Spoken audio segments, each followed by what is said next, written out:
Let's all stand.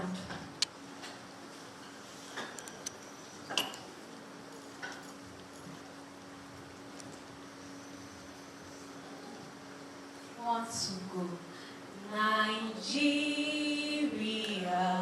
we hail thee, our own dear native land. No tribes and tongues may differ, in brotherhood we stand. Nigeria's home, are proud to say, our sovereign motherland.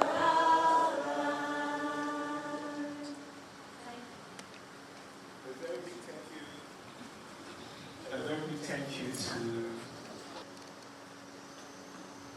I will respectfully call on Dr. Roberta to come and have our opening remarks. Please, a round of applause for the host, the one that has brought us all here. While we were in the US, while everybody was complete, please, a round of applause for that. Thank you, Akan. Really appreciate. And thank you, Uyo. Thank you, Akwa Ibom, for coming out. Good morning, everyone. Good morning to my fellow speakers. It's an honor to welcome you to the inaugural Shelf Ready Workshop, a program proudly sponsored by the U.S. Department of State, funded through the Alumni Engagement Innovation Fund, and delivered in partnership with the U.S. Fellowship Alumni Network. I want to begin by sincerely thanking them for believing in the vision and investing in small businesses in Nigeria. Today is special, not just because we are here, but because 5 years ago, I was sitting right in the same place that you guys are sitting. I think new year, you will understand what I mean. 5 years ago, I walked into an incubation center, finding answers, finding my way to becoming a manufacturer. I made a lot of mistakes. I was confused, fearful. I didn't know if the market was going to receive me, if I was going to succeed, or if I didn't even know what I was doing. So I made mistakes, many of them. I learned through trials and errors. Sometimes the confusion was so overwhelming. Sometimes the standard set by the regulatory was really overwhelming. But through step by step, having people that I call, people that I ring whenever I run into trouble, I was able to succeed. And that is why I decided that I was going to lead a team of professionals to hold other people's hands. Because I realized that the problem is not that we do not have to seal to do manufacturing, but we do not have the information, the people, and the resources to pull through. So I stand here not just as a convener, but as someone who has lived through the journey you are about to start. Now we want to hold your hand through the same process. So you do not have to repeat our mistakes. You do not have to make the mistakes that we make, but work confidently to achieving your goals today. So this workshop is a start of a program that's going to last for at least 6 months, where we will be holding your hands, because I know that some of you are scared. Some of you don't even know why you're here, or you're just like, is it possible? But I can tell you that it is, because I was just like you, mixing stuff in my home, doing things that I don't even know what it means. So if they could help me, they could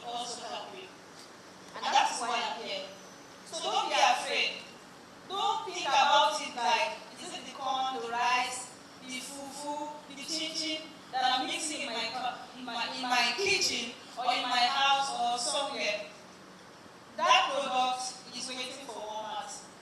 It is waiting for all of the big stores in Nigeria. Because in Nigeria, we do have good products.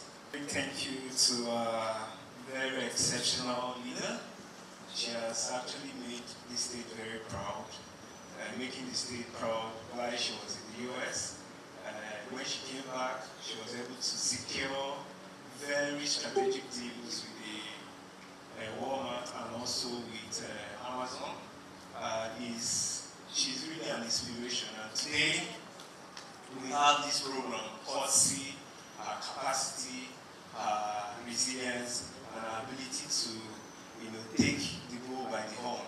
Thank you very much, Dr. Roberta Etu, for this wonderful opening remarks. So while we still wait for our technical team to get us to the next presentation, I would quickly call on Mr. a very good friend.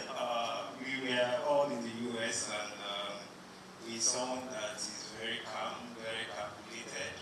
He's a go-getter and someone that is very humble. I want to invite to the stage someone from the Sun, and he's someone that has made impact all over. But before then, I have my very good colleague, the SAT governor, I never see around. Please, a round of applause for her.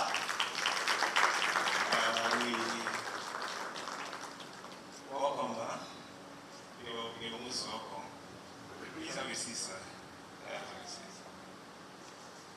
So, I'll invite to the podium Sir Fuller to make his presentation. Please, a round of applause for him.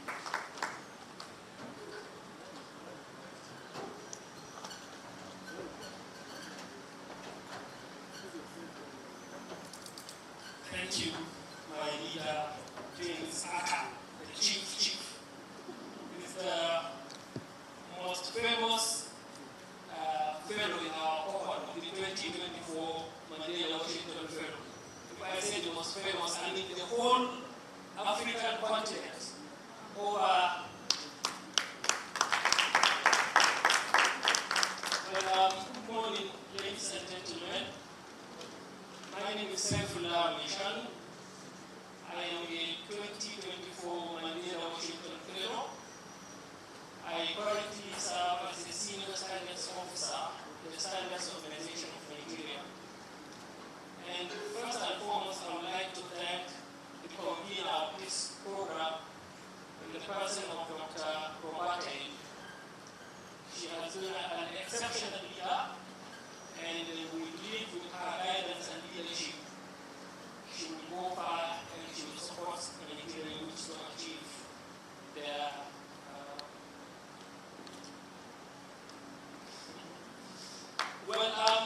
permit me, I will have to be a little bit nervous because when I was informed about this program, I understood it's going to be in a panel discussion settings. So I did not prepare any presentation or slides. And on getting to Rio yesterday, I was asked, say, why is your presentation slides? I was like, I don't have it. So I don't want to look maybe unserious when other presenters started their presentation with beautiful slides and detailed information. But I promise, if I get back to Lagos, I will try and put up some presentation, and I will send you the convener, and anyone that's interested will be shared with via email.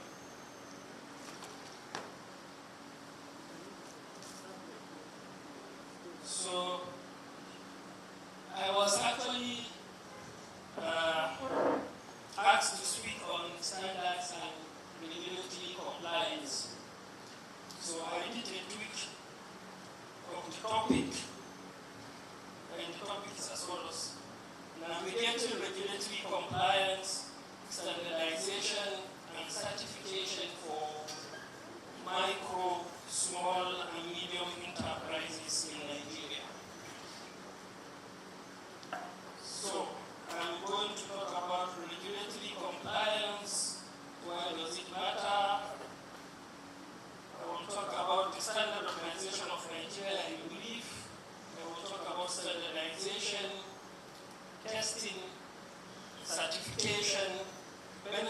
certification and challenges faced by MSMEs in certification schemes. Then I will be able to conclude and round up. So to start with, what is regulatory compliance? Regulatory compliance simply means following or complying with all applicable laws, rules, regulations, and standards set by government agencies and industry organizations. Regulatory compliance ensures that businesses operate legally and safely. It protects the consumers, the environment, and the industry itself. So why is it important to your businesses? Number one, regulatory compliance minimizes legal risks and avoid penalties. Remember, as I said, compliance to all applicable laws, regulations, rules, and standards set by government agencies. So if you are not being complying, the government has the power to either take you to the courts or fine you or close up your business. So the importance of this regulatory compliance, as I said earlier, it minimizes legal risks and avoids penalties. How are standards developed? Standard development happens in two ways. We have what we call standards elaboration, and we have standards adoption.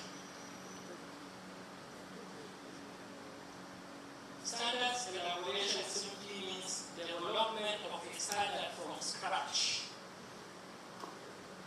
The standard does not exist, but there is a need for that particular standards. So it's not SON that develops standards, so it's not SON.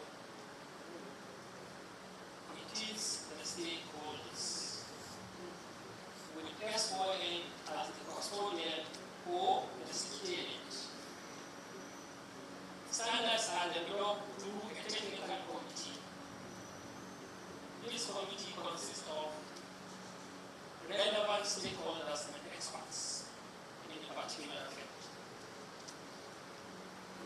So the stakeholders include the manufacturers, the regulatory bodies such as SO and other, people from research institutions, people from the academia, and representatives of the consumers. And they collect data through journal papers, test analysis, manufacturer's experience, and start developing the standards. They come up with a draft standard. The draft standard will be circulated to the wider stakeholder for comments and corrections.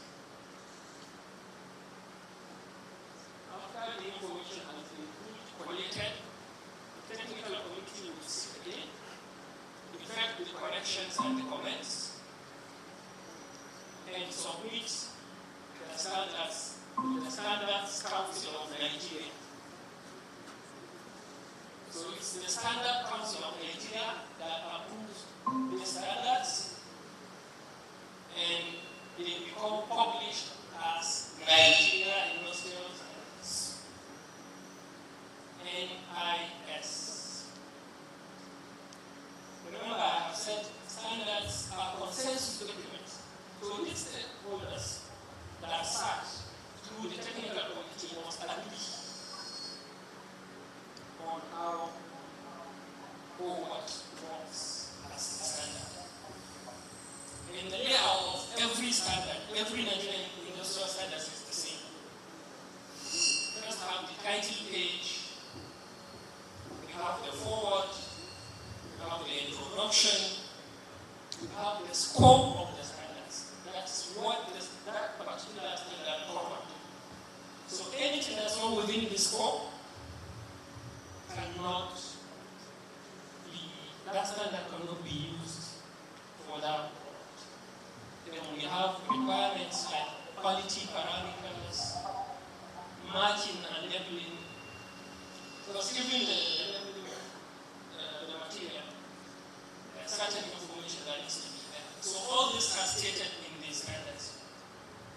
The sampling size, how do you sample products, the test methods, the quality parameters such as maybe moisture content, microbial levels, pesticide residues in your raw materials and whatever. So the NIS standards defines the minimum safety and quality requirements for products in Nigeria. Anyone can help us?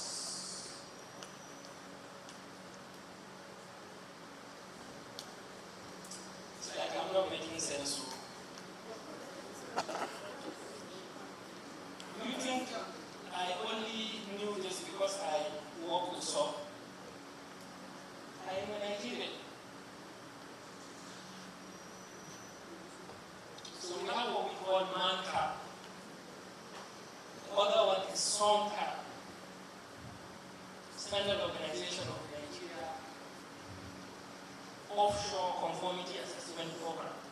It's mandatory for you to report goods and raw materials to the country. Then we have another division called the MANCAP division. MANCAP stands for Mandatory Conformity Assessment Program. And this is offshore. Here, in this country, on this soil. The MANCAP scheme was introduced in 2006 to ensure that all locally manufactured products in the country comply to the requirements of the relevant Nigeria Industrial Standards, NIS. It is expected that before goods are taken to the market for sale, they must be certified by SOP through MANCAP certification. So,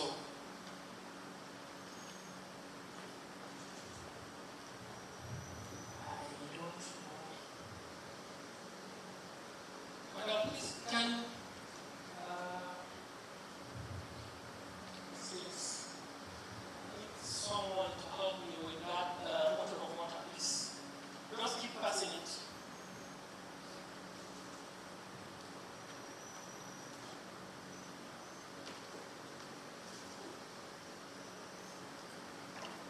Madam, you bought this water? No. Somebody dash you. Westline water.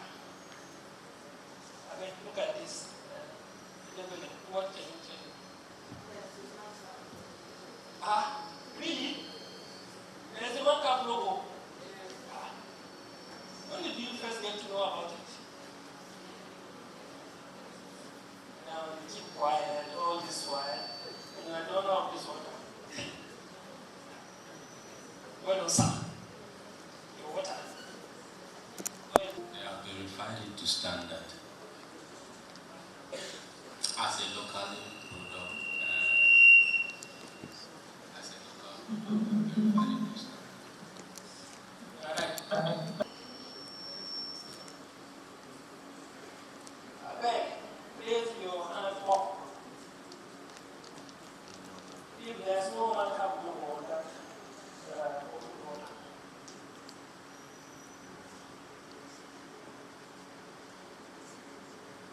Westline table water, Mancap logo with number FT23135. So, for every product certified through the Mancap scheme, will be issued a certificate that says that product has complied with the requirements of its relevant standard and is certified as safe and of quality. So the Mancap number of this Westline is FT23135. Can you tell us the number of that? FT 1647. Is it not FT23135? No. It's Mancap logo for bottled water. Different products, sir. Are they? Different companies. I know, I'm just trying to prove it. So as I was saying, every particular product or brand has its own Mancap logo. It has been certified. During my brief presentation there, I talked about Nigeria industrial standard for bottled stroke packaged drinking water. So every bottled water in Nigeria is subjected to the requirements of that standard, that NIS, Nigeria Industrial Standards for bottled stroke packaged drinking water. I said every certified product has its own unique number for identification and traceability. As our sister here told us, a different brand of table water with a different. But I'm sure we are not aware of what that FT means. Can anybody remember the units I mentioned that we have in SOM? I've been mentioning things in technology,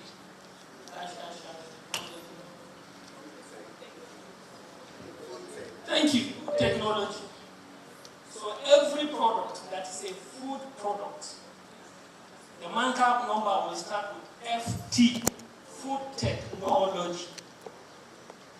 Those under the chemical technology will start with CT, detergents, insecticides, We have EE, electrical, electronics, and number. So once you see FT, food technology.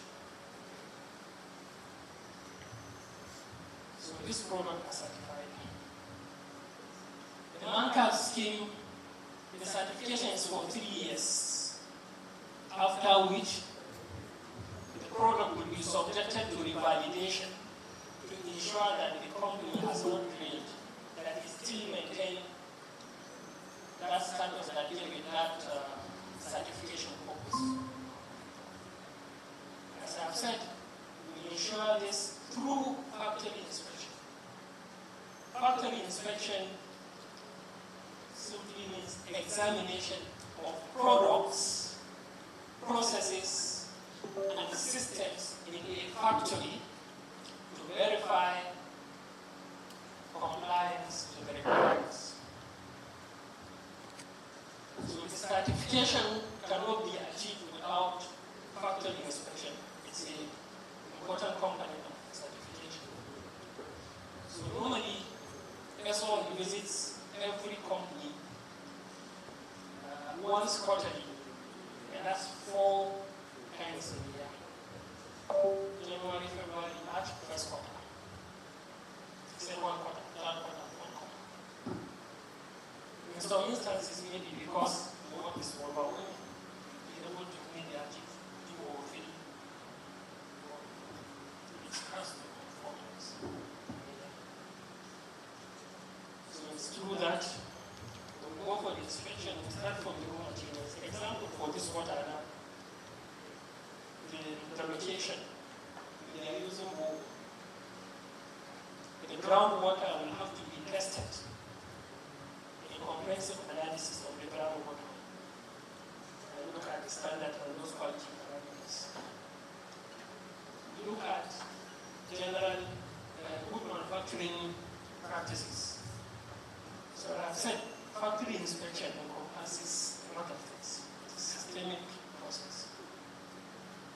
From raw materials, or in this case from the groundwater, the personnel, their hygiene, food handler tests, fumigation of premises, production processes, what quality control measures have you in place to detect defects and to address them, things like that, up to the final products. The leveling we are seeing on this is not just because the manufacturer wants it to be like this. It has to be the same. Address, batch number, production date, just before expiry date, address, the markup, logo, and what have you. It's all stated in each and every single standard. So after 3 years, the validation, that certification, if you fail, that certificate will be withdrawn by the organization. So this is what I now you are subjected to the validation after 3 years. The number will be collected back from them. It may be the certified requirements again to issue. So that's one part. The standards again. The certification to the standards ensures that the products are safe for consumption.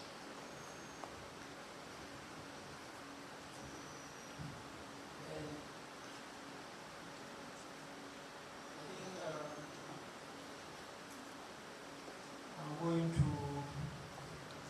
try and wrap up from here. I still have time. Okay.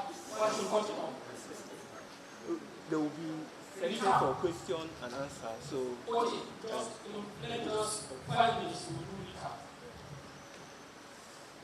So before I start getting the questions, should I ask questions? no, it's going to be a general section. Okay, let me Just finish. recap. Regulatory compliance. What are the benefits? Protect consumers, employees, stakeholders, and the environment. Ensures business growth, business continuity, and long-term growth of business. 8. What?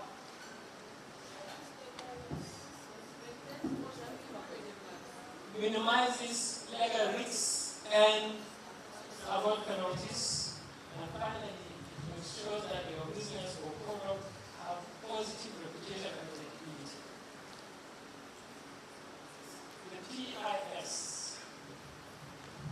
SON PIS, SON Product Identification Scheme that was developed or initiated in just 2024, just to cater for MSMEs. The importance is that it will allow the organization to give recognition to your product through basic products inspection, whereby maybe 3 quality parameters will be checked, and you'll be able to go. You'll be issued a certificate that your product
vital roles in reducing trade barriers. It enhances market compatibility. It improves quality and safety of your products. And it promotes efficiency in international trade. I wanted to mention what I forgot. The standards we are using in Nigeria for milk rice specification, all these rice milling companies, it was adopted. I had mentioned about the development of standards. I said standard elaboration and adoption. Elaboration is that developing standards from scratch. Information is that criteria, from journal articles, from people in the industry, manufacturers, from test analysis, people come together to develop standard elaboration. Then we have adoption. We can adopt. Nigeria wants the standard for a particular product. The African Organization for Standardization has a similar. So let's implement all these requirements. Yes, we can adopt identical adoption, or we can do modified adoption. We can take from the international standards, ISO standards, and then we do modification to see our local needs. So we have standard elaboration and adoption. So the standards for rice milling is African regional standards. So you see it calls this NIS ARS 464 That NIS, every Nigerian standard starts with Nigerian International Standards. But because we adopted it from the African regional standard, that ARS must be there. So in the whole of Africa, they are using that standard for rice milling. So this prevents trade barriers. You would produce your rice in Nigeria and take it to Ghana, or Benin, or Tanzania, or Egypt, Southern Africa. So it promotes efficiency in international trade. So in conclusion, by adopting standards and certification, countries can facilitate the flow of goods, services, and investments across borders, thus contributing to economic growth and development.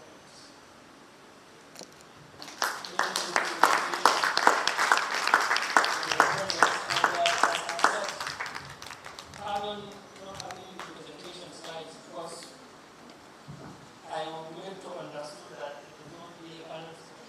But as I said, I will come up with something shared with the convener, and anyone interested will be shared the presentation. Thank you very much. Thank you very much. Thank you. Who did I collect this water from? You don't dash me. What should I bring it back? So that you don't be saying this people directly, they all select your things out. Mr. James. Thank you so much for that wonderful presentation. Please, a round of applause for this is something you cannot just get in any ordinary workshop. For him to come all the way from Lagos to come and make this presentation for me. So, if my technical team is ready, we are going to be having the US mission address us. Please, if you're ready, just give me a signal or a thumbs up so that we have them give their opening remarks.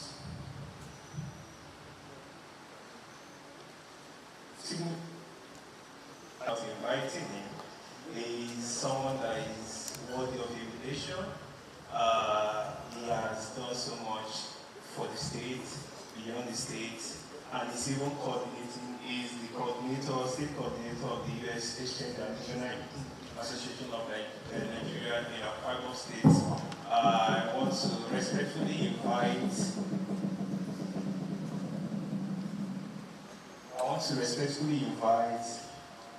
Mr. and to be Dr. And you can Himba for his presentation.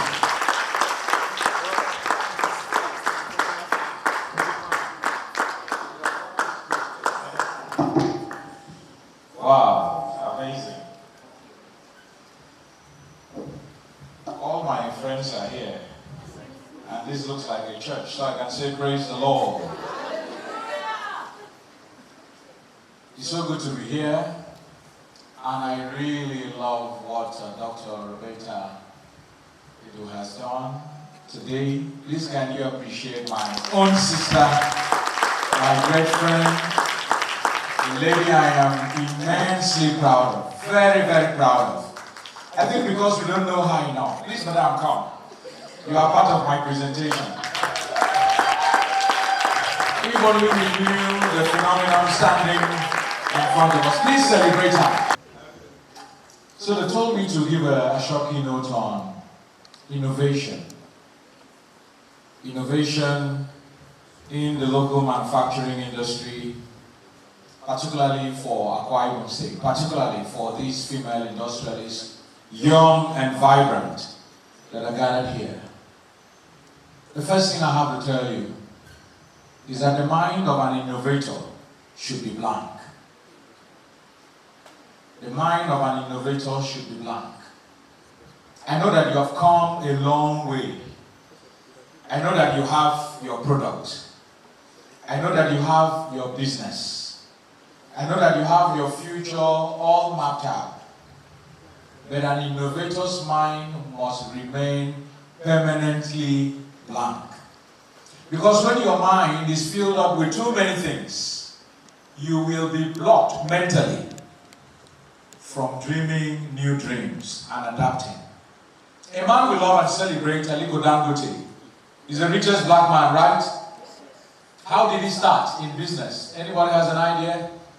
How did Dangote start? What was the first set of things he did as a business person? Who was he? About the 1970s, 1980s. Any idea? Please just shoot from there. Excellent. Mm-hmm. Mm-hmm.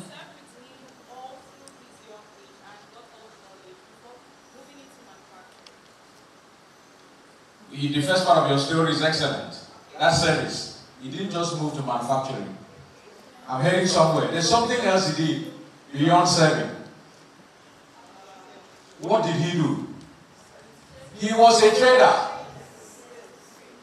He didn't just start manufacturing yet. He was a trader. In fact, I have one of those adverts he did in the newspaper, I think it was in the 80s. He was doing the same thing many of us are currently doing. Buying and selling. Buying and selling. He sold salt, he sold sugar, not as Dangote sugar. Some other person's salt, some other person's sugar, some other person's wheat, some other person's flour. Buys one truck, does retail, buys another one, services the market. He was a trader. And so the level you are now, there is nothing wrong. But what it means is that your mind must remain permanently open. The market today, I know most of you experience it. You buy something for 100,000. Before you finish selling that thing for 100,000, the cost of buying this product has moved to 120. Am I relating? Sometimes to 150. And so halfway into your sales of this product, you are confused whether to sell at the price of 100 you bought it, or to change it to 120 so that you will be able to go back to the market and buy. And so somebody comes to your shop and says, listen, you bought it for 100. Why are you selling it at the price of 120? What has changed? They say business people are so wicked. Something they bought for 50,000. Now they are changing the price because they have heard that price has changed. The same way you blame even fuel marketers. You know, once government has made a statement that there may be changes in fuel prices, as you are driving through a car road, they switch the price from 1,000 to 1,500. No, because they have a business person has to look at going back to the market. So what if he goes back to the market and his cost price is now 1,500? So what's the point I'm trying to make? That the innovator's mind must be plain. Your mind must be rich. Your mind, like the Bible says, you can only be transformed by the renewal of your mind. And so, even if I give you much more money, without a good mind, the money is going to reduce. And so you need a brilliant mind. Are my slides going to come up this year? Any hope?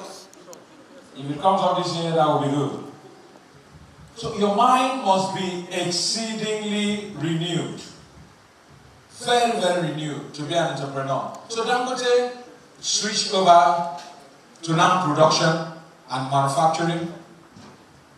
Why do I use Dangote? Do you really think Dangote loves noodles and salt and sugar? Is he very passionate about those products? No, do you think he's passionate? But let's be real. Do you think he's passionate about them? You think he's not? Then how come he's successful? Let me have one person give him an answer. Do you think he's passionate about them? Tell me. Madam Akwa, unique. Because he's solving a problem. Okay, he's solving a problem. That's good. There is high demand for it, market demand for it, excellent. Solving a problem, market demand. Another point. He understands the market. An innovator must be open. In fact, even if you take that as my only message, this message can actually imply you stopping the business you are currently doing now. It's a very dangerous message. It may mean walking out of this hall and abandoning whatsoever you are currently doing, if that thing will not take you to the next level. So Dangote does salt. He does flour, spaghetti, cement of all things, very non-edible. He's now into fuel. You think he really likes the smell of fuel like that? In fact, the other day, things have become so bad, I could never imagine a Dangote holding a small bottle of fuel and advertising it personally. He said, gentlemen, this is the best fuel. My fuel is light. My fuel is the best. Come and buy my fuel. No marketing manager, no head of corporate communication. He called over 100 journalists and said, this fuel, they say my fuel is not good. I am the one telling you that my fuel is the best. In fact, he said the person trying to stop this my fuel from selling is a very corrupt man. His children are in a school he cannot afford. It is to tell you the length and the extent. He's doing this as the richest man, in the richest black man in the world. So imagine you. What extent can you, as an innovator, go to? So why does local manufacturing matter? Is that we're talking about local manufacturing. It reduces our dependence on imports. It creates jobs. It strengthens the economy. It solves Nigeria's problems. You know, it supports our made in Nigeria products. And it is good. These points may sound like something that government people should be interested in. But if we are patriotic people, we should also be interested in it. Because the more local products we have, the better the economy will be for us. If you like, blame President Tinubu from now to tomorrow. As long as we continue importing everything, the economy will not change. The demand on the dollar will continue to go up. So I think local manufacturers are Nigeria's biggest assets. We are the best. I thought you would clap for yourselves. You are the best assets this country has. You are the best. You are more prestigious even than our pastors. Because if the local economy is not producing, there's nothing for tithes and seed. So the church needs you. Your family needs you. The local manufacturers are the drivers of the economy. And so next, very quickly, What innovation really means, beyond technology, it means new ways of getting things done, new ways of getting your raw materials. You cannot afford to depend on a particular structure, system, to get your own inflow from. For instance, you produce concepts, you do trading, like my great sister who is seated here. Who else? What's your business line? Someone give me a business line. You do detergent and you depend on some chemicals to produce them. Shoemaking, and there are raw materials that you depend on to produce those shoes. You cannot afford to depend on a particular source of those raw materials. What if something happens to it? What if there is extreme inflation on that line? Innovation also means better packaging and branding. Better packaging and branding. You fall and rise to your packaging and your branding. And if I'm to do branding class, we'll take an entire day. The first thing is, how pronounceable is your brand name? I see brand names that someone has to call someone to help the person pronounce. I've told someone a story of a school I wanted my children to attend. Do you know why they didn't attend? I didn't know the pronunciation of the name of that school. They told me the school was excellent. Every day I passed through a car junction, I would try to pronounce the school. And I was embarrassed. So I wondered how I would walk into that school, or maybe at the gate, and they say, so who are you looking for? Or where are you heading to? And I can't pronounce the name. A simple brand name can take someone away from your business. So check out all the global brands. One of the hallmarks of a good brand is that the name is short, not more than 3 characters.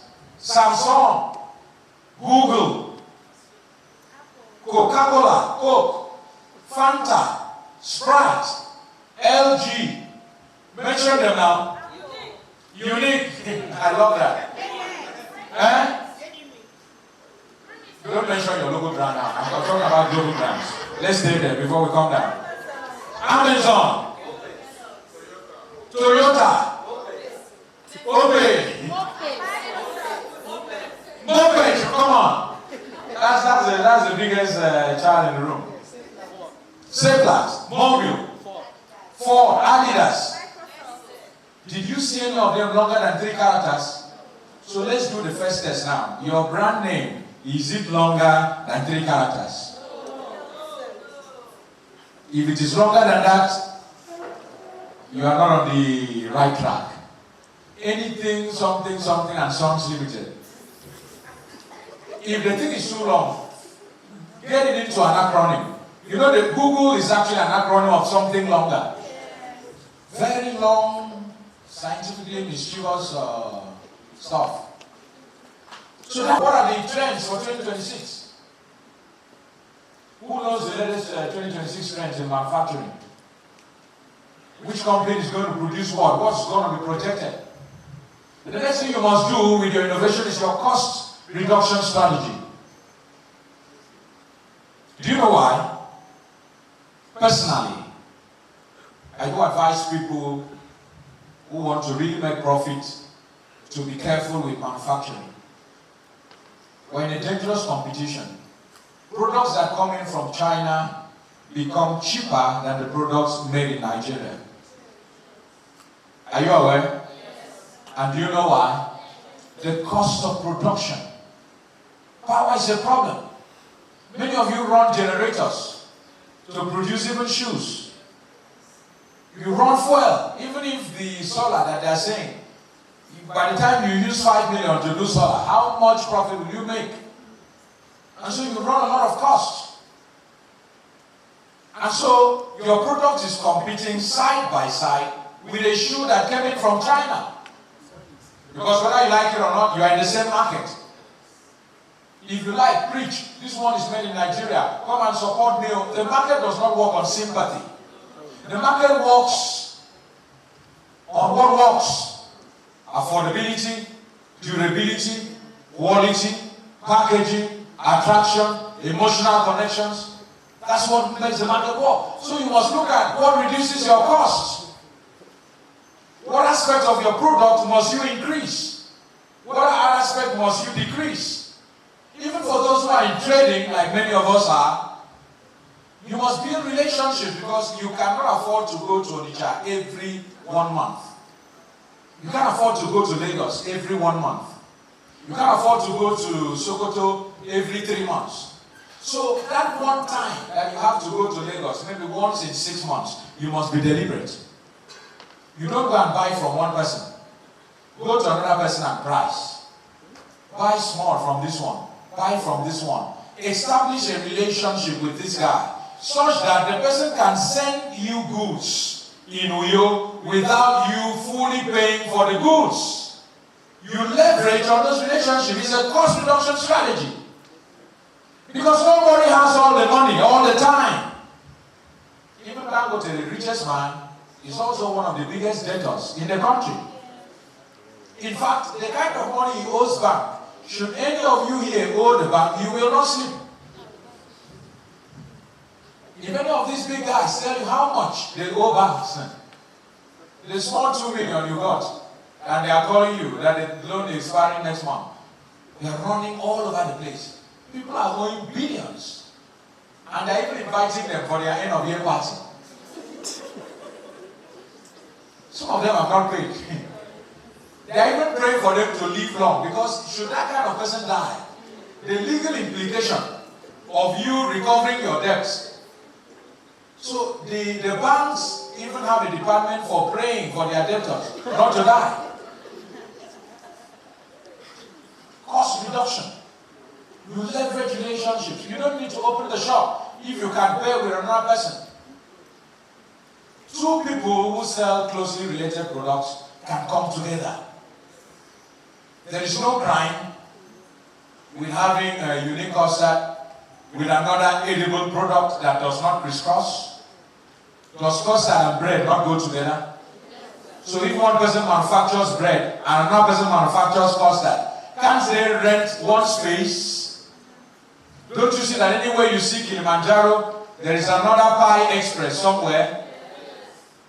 I don't care whether it's the same person that owns it. All I care is that these people are collaborating. Anywhere you see Kilimanjaro, you see Pizza Jungle. And so these are cost reduction strategies. They go in together. So what plan have you made for your own cost reduction strategy? Because if you are not lowering the cost, you can't have that turnover and you can't make profits. So what strategy? Smarter distribution models is another thing. How are you distributing? Many of us are just locked down in Uyo. You only sell to the local market in Uyo. Who are you partnering with to sell in Lagos? To sell in Abuja? In fact, if you so structure your product line good enough, you can make more sales from outside than you're making from inside.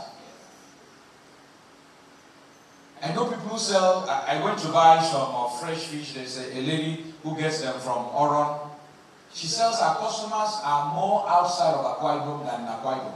When I went, I saw one parcel, AKTC, God is good, GIG, sending seafood to different places. And so for your products, what's your own strategy? And so that's why you must reflect on your marketing. Your cost reduction strategy also reflects on your marketing. Who are your audiences? What do you say to them? How do you sell your products to them? How are you marketing your products to your audiences? If I were to be a Gary seller or anything into those food produce at the local Akwa market, Uyo will not be my market. I'll be looking at how to grind fish and dehydrate them and send them to the UK. Because can you imagine the number of Nigerians we have in the UK currently? And many of those Nigerians live the first 30 years of their lives in Nigeria. They can't change their eating habits immediately. I tell you most solemnly, I have a friend in the UK, still eats gari as if he's in Lagos. And so that's your target market. Because they don't just buy for 2 days. Me, in Uyo, I can't buy gari that will take more than a month. They buy foodstuff for 1 full year. So imagine that you have 5 of such clients who buy foodstuffs that will take you for an entire year. My goodness. you will do one deal and sleep for another 2 weeks. They'll be telling you, so is your business running? You say, my business has run. My business is not running. You do one set of deals and you go to sleep. Because you must not be unnecessarily busy. I don't like the idea of being busy from Monday to Friday and getting very little returns. That's why I like things done to a large number of people. That's why I like consultancy. So I write my bill, I give to my client for the first quarter, they bring my money. I go to client 2, I write for 2 quarters, they bring my money. I now schedule how, that's why I can work different places. Of course, you know I work different places. Assistant Registrar, Federal College, I am there. Media Manager, Sterling Oil Group, I am there. MD, Fimba Consults Limited, Servicing and Appliance, I am still the one. And I don't need to be there. Those 3 things are running concurrently. It is a matter of systems. I'm sure they're going to talk to you about systems. CEO, you are the one. MD, you are the one. Accountant, you are the one. Everything, you are the one. There are apps that can help you run those things. I'm not saying employ more people. I'm saying have a system. A system can be just you and things.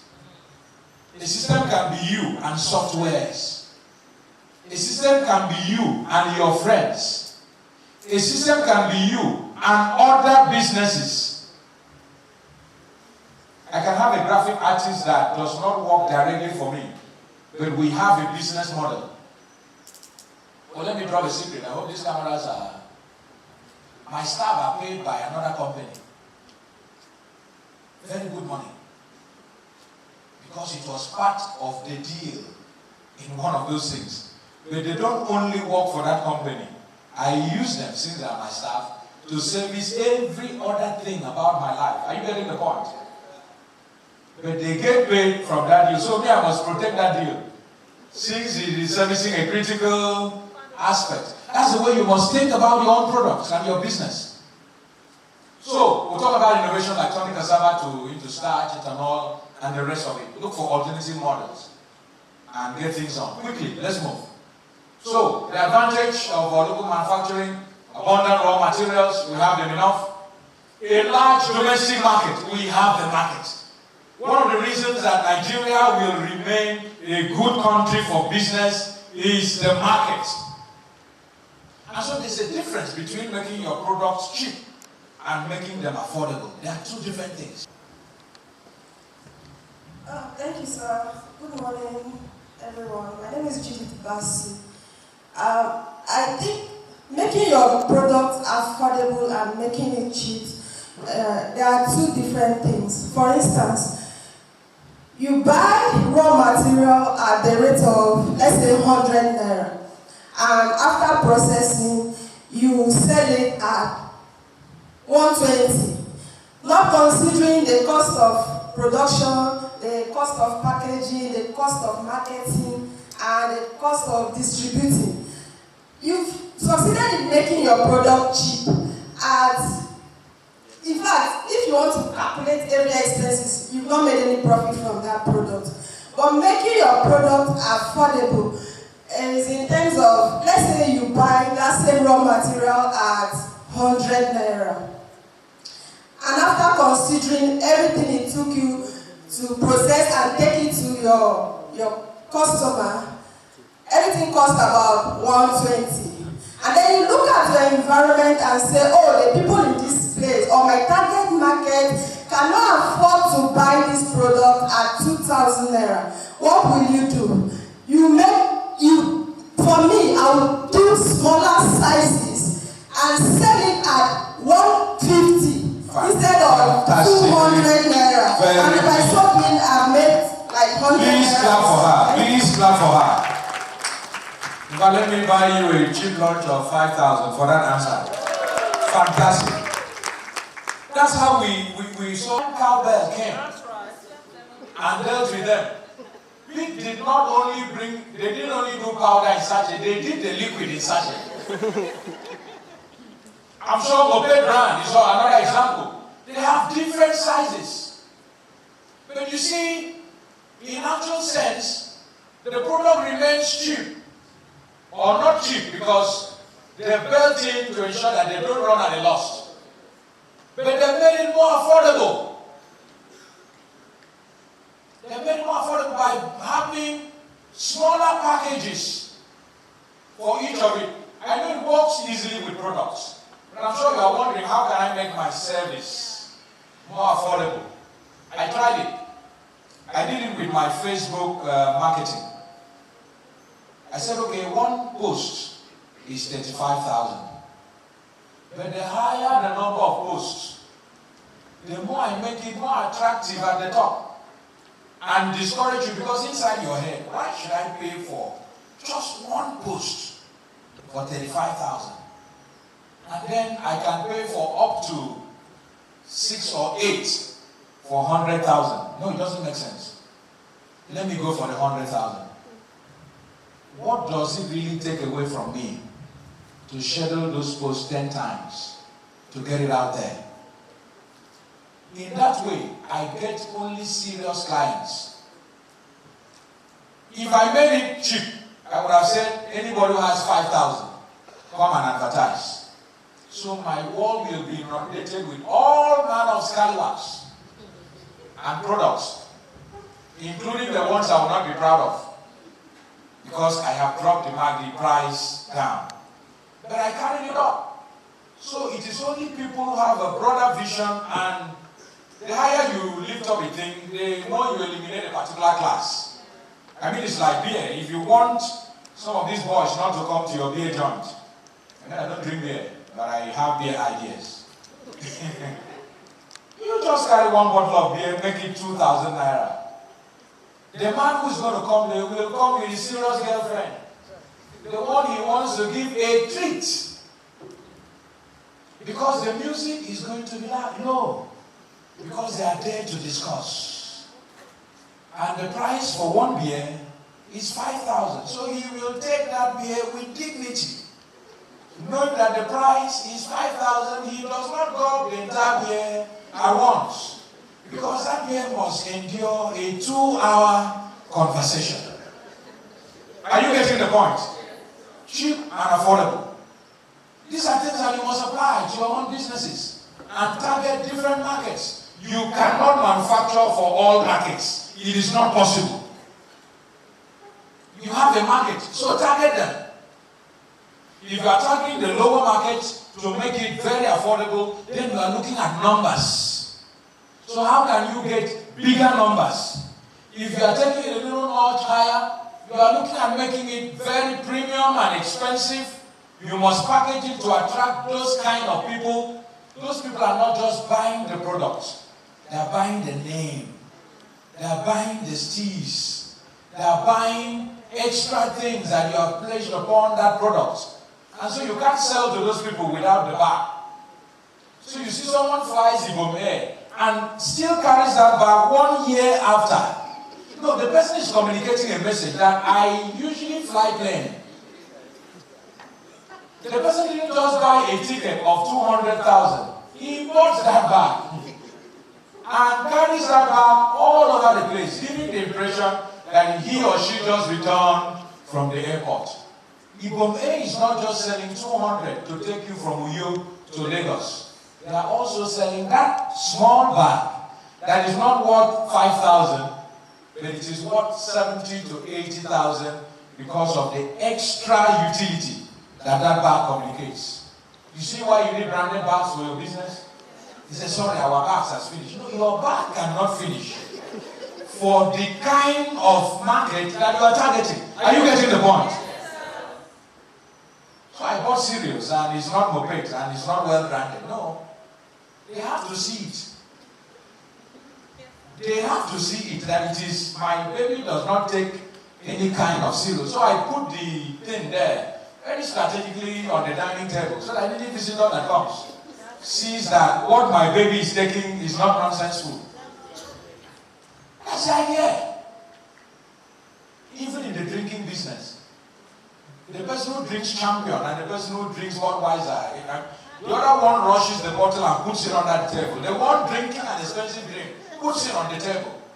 So that those who come in, those days we used to do this business, they put it there. Our brothers in some part of the country, they correct the bottles very green, over 15 of them, so that you can see, so that if they call you from that table, you know it's a serious table that called you.